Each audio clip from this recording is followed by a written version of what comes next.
SP రాజు ventures దగ్గర ఒక attempt murder case జరిగింది. దీంట్లో కంప్లైనెంట్ కర్రీ శ్రీనివాసరావు 12వ తారీఖు నైట్ తెల్లవారి 13 అనగా ట్రాక్టర్ షోరూమ్ నుంచి బయలుదేరి 1 కిలోమీటర్ దూరంలో ఉన్నటువంటి ఇంటికి వెళ్తూ ఉంటే ఎస్పీ రాజు వెంచర్స్ మెయిన్ గేట్ దగ్గర గేట్ వేసి ఉండడం వలన కారు దిగి గేట్ తీసే క్రమంలో అతనిపై గుర్తు తెలియని వ్యక్తి అటాక్ చేసి సుత్తితో ఇంజ్యూర్ చేయడం జరిగింది. ఇంకొక 2 వ్యక్తులు దానికి సహకరించడం జరిగింది. అప్పుడు అతన్ని అక్కడి నుంచి అదృష్టం కొద్దీ తప్పుకొని పారిపోవడం జరిగింది. దానిపై పోలీస్ స్టేషన్కి వచ్చి రిపోర్ట్ చేశారు.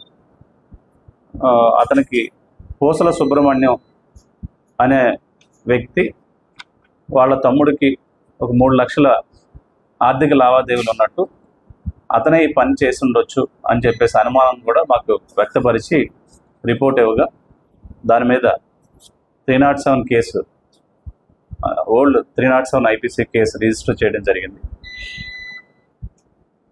దీని మీద ఇన్వెస్టిగేషన్లో భాగంగా మేము ఎవరైతే అనుమానితుడు పూసల సుబ్రహ్మణ్యం ఉన్నారో అతన్ని అదుపులో తీసుకుని విచారణ చేపట్టగా ఇతను రివీల్ చేస్తుంది ఏంటంటే, ఎవరైతే మన కంప్లైనెంట్ కర్రీ శ్రీనివాస్ యొక్క బ్రదర్ కర్రీ గణేష్కి పూసల సుబ్రహ్మణ్యంకి 3 లక్షల ఆర్థిక లావాదేవీల వల్ల డబ్బులు అడుగుతుంటే ఇవ్వట్లేదని చెప్పేసి గ్రెడ్జి పెట్టుకుని దాని అంతటికీ తమ్ముడే బ్రదరే ఎవరైతే ఇప్పుడు కంప్లైనెంట్ ఉన్నారో శ్రీనివాస్ అతనే కారణం అని చెప్పి అతన్ని అటాక్ చేయాలని చెప్పేసి అతన్ని చంపాలనే ఉద్దేశం పెట్టుకుని వాళ్ళ ఫ్రెండ్కి పురమాయిస్తే వీరబాబు అతను ఇంకొక 3 వ్యక్తులకి ఒక 7,000 రూపీస్ ఇచ్చి తర్వాత అమౌంట్ ఇస్తాను అని చెప్పి ఫోన్పే చేసి 3 వ్యక్తులను పురమాయించడం జరిగింది. ఆ 3 వ్యక్తుల్ని తీసుకొచ్చి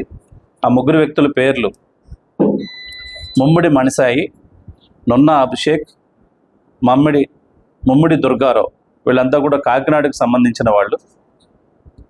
వీళ్ళందరినీ ఇతని యొక్క కన్ఫెషన్ స్టేట్మెంట్ మీద వీళ్ళందరినీ మనం పికప్ చేసి అరెస్ట్ చేయడం జరిగింది.